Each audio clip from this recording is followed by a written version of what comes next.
नमस्ते दोस्तों, आज हम सुनेंगे शनिवार प्रदोष व्रत कथा। अगर आपने मेरे चैनल को सब्सक्राइब नहीं किया है तो जरूर करें और बेल आइकन पर क्लिक करें।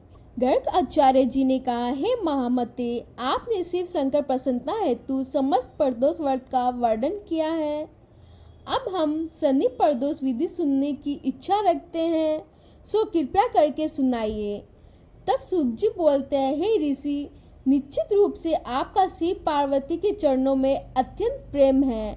मैं आपको शनि त्रयोदशी के व्रत की विधि बताता हूँ, सो ध्यान से सुने। पुरातन कथा है कि एक निर्धन ब्राह्मण की स्त्री दरिद्रता से दुखी हो सैंडिल्य ऋषि के पास जाकर बोली, हे माँ मुनि, मैं अत्यंत दुखी हूँ, दुख निवारण का उपाय बताइए। मेरे दोनों पुत्र आपकी शरण में हैं। मेरे ज्येष्ठ पुत्र का नाम धर्म है, जो कि राजपूत है, और लघु पुत्र का नाम सुचिव्रत है।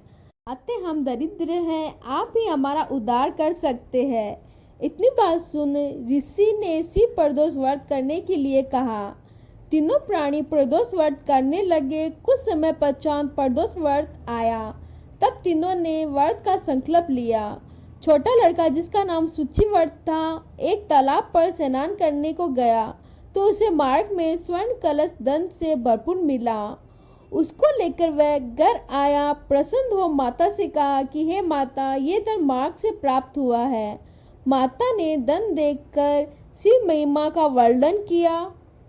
राजपूत को अपने पास बुलाकर बोली, देखो पुत्र, ये धन हमें शिवजी की कृपा से प्राप्त हुआ है, अतः प्रसाद के रूप में तुम दोनों पुत्र आधा आधा बांट लो।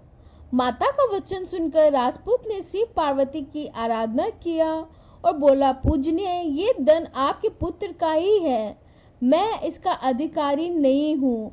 मुझे शंकर भगवान और माता पार्वती जब देंगे तब लूंगा। इतना कहकर वह राजपूत शंकर जी की पूजा में लग गया। एक दिन दोनों भाइयों का परदेश भ्रमण का विचार हुआ।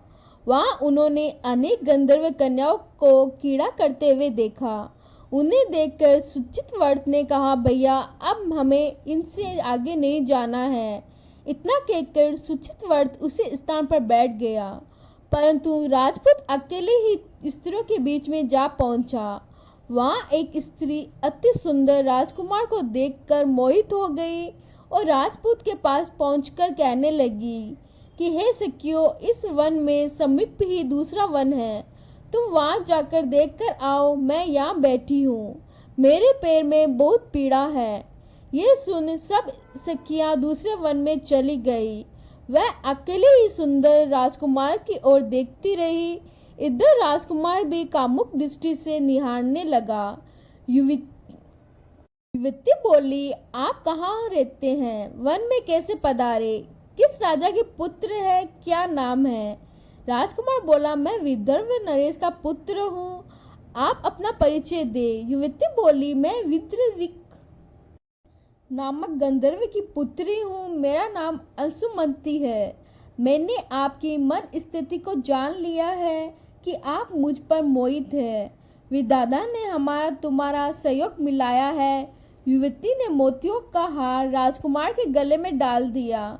राजकुमार हार स्वीकार करते हुए बोला कि हे भद्र, मैंने आपका प्रेम उपहार स्वीकार कर लिया है, परंतु मैं निर्धन हूँ। राजकुमार ने इन वचनों को सुनकर गंधर्व कन्या बोली कि मैं जैसे कह चुकी हूँ वैसे ही करूँगी, अब आप अपने घर जाइए। इतना कहकर वह गंधर्व कन्या सखियों से जा मिली। घर जाकर राजकुमार ने सुचिव्रत को सारा वार्तालाप कह सुनाया।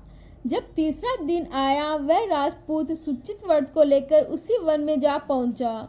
वही गंधर्व राज अपनी कन्या को लेकर आ पहुंचा। इन दोनों राजकुमार को देखकर आसन देखकर कहा कि मैं कैलाश पर गया था, वहां शंकर जी ने मुझे कहा कि धर्मगुप्त नाम का राजपूत है, जो इस समय राज्य विहीन निर्धन है, मेरा परम भक्त है। हे गंधर्वराज, तुम उसकी सहायता करो।